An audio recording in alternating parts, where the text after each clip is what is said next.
Hey. So I'm just going to start off by saying this video went completely different to how I'd planned.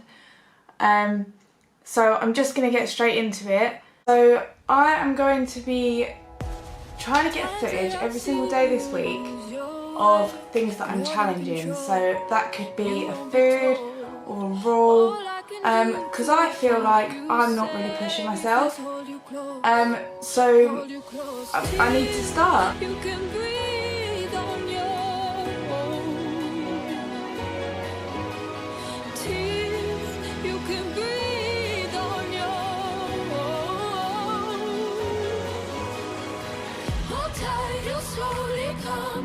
Morning. So it's now Monday.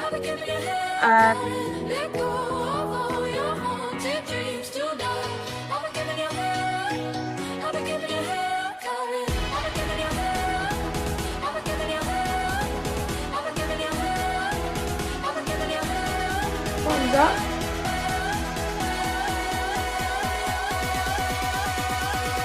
Okay, that tastes so much better than instant coffee. Wow.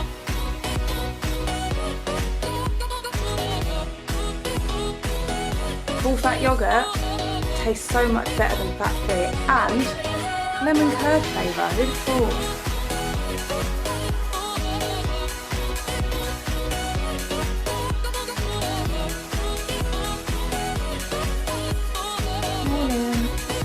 Tuesday, and I'm not gonna lie, I'm feeling really shitty, like really overwhelmed from yesterday.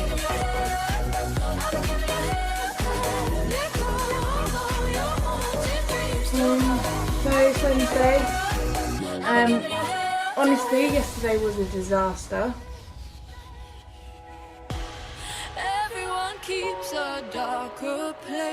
It's Thursday, and how I look reflects exactly how I'm feeling. A big old blur. I know your soul. I'll be your home. You can breathe on your own. You can breathe on your own. Morning. So it's finally Friday. Not that that means anything to me, because I have not been to work this week.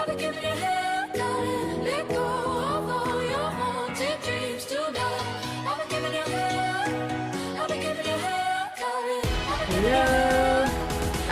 Today's Saturday. I'm not actually feeling too bad today, which makes a change this week. Hi. So it's Sunday evening now. I've just had a bit of a good day really. Yesterday was a bit of a disaster and just super safe. But today is the last day.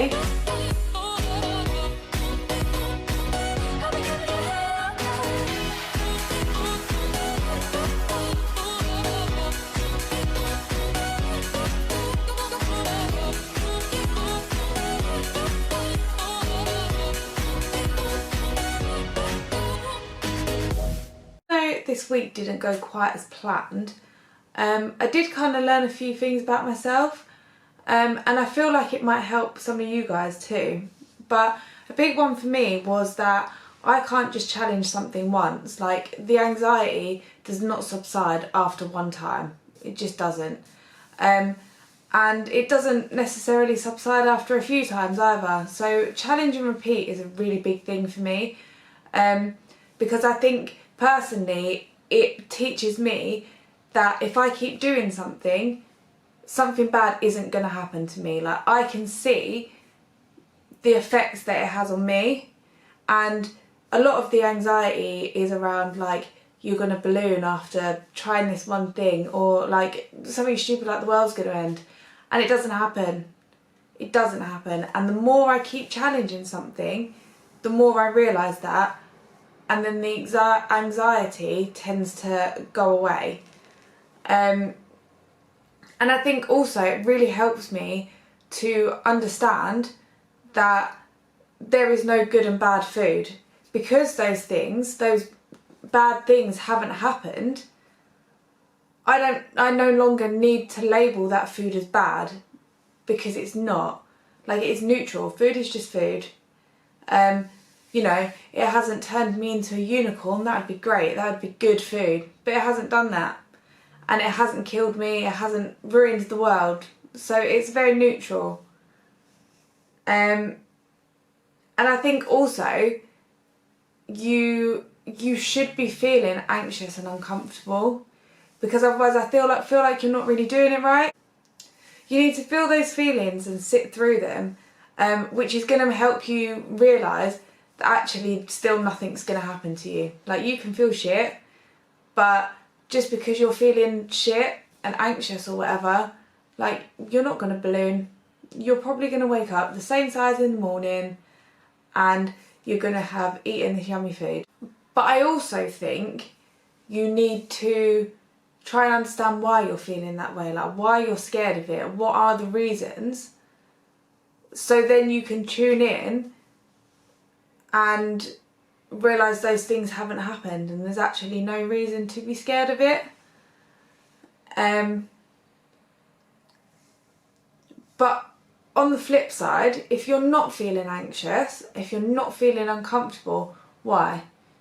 Have you restricted before trying to challenge this food? Have you compensated?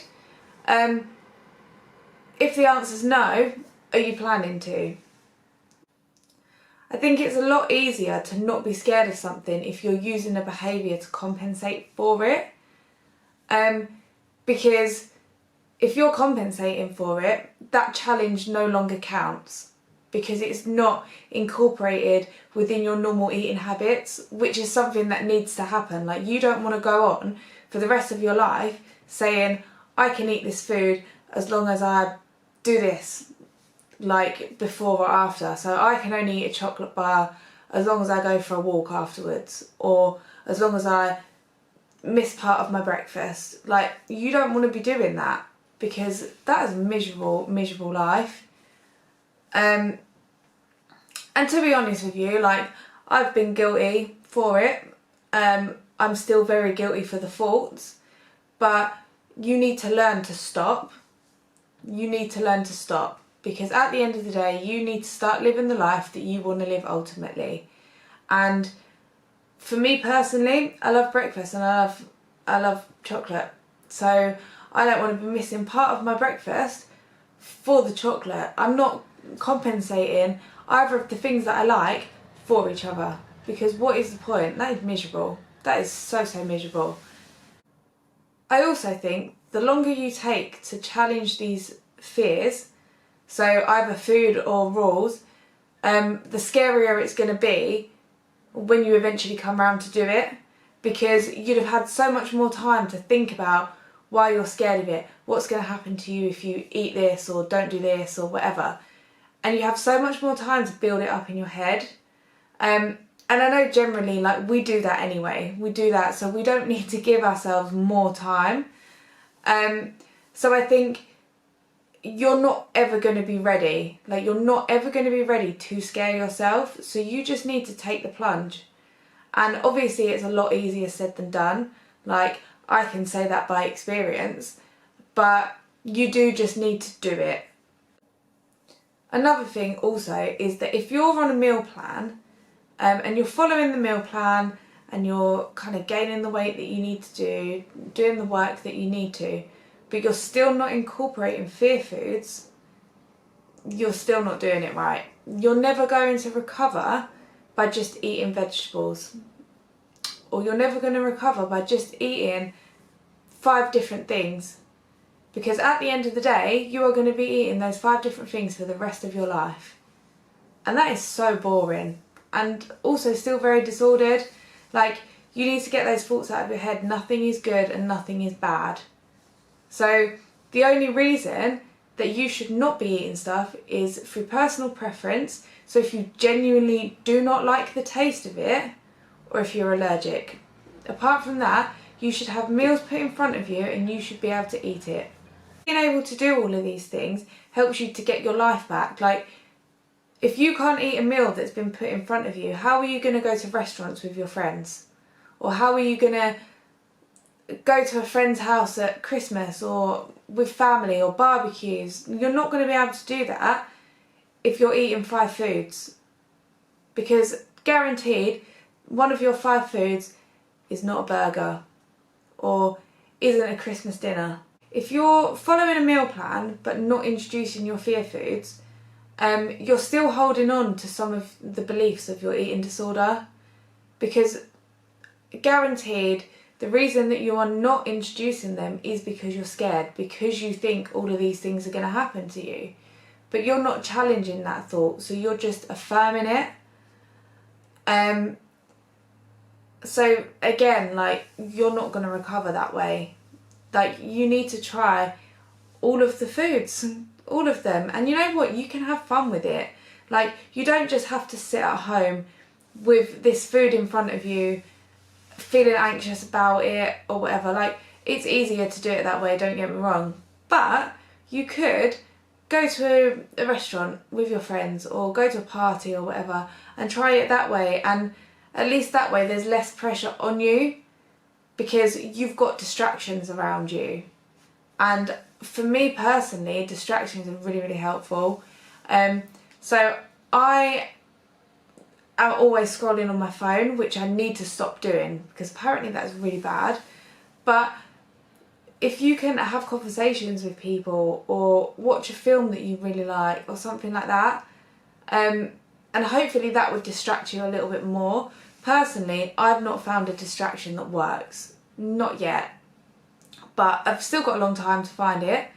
And, you know, if anybody's got any suggestions, ping them my way because I would really like to know. Yeah. So this is a mess actually. This whole video is an absolute state. So sorry about that. I'm going to be honest with you, my head's all over the place. Like, I am not in a good place right now, so having a chat is really difficult. So yeah, I will probably film something like this again and make it a bit neater and make sense. But yeah, until then, thanks for watching. Like, subscribe, comment, do whatever you've got to do. And I will see you guys very, very soon.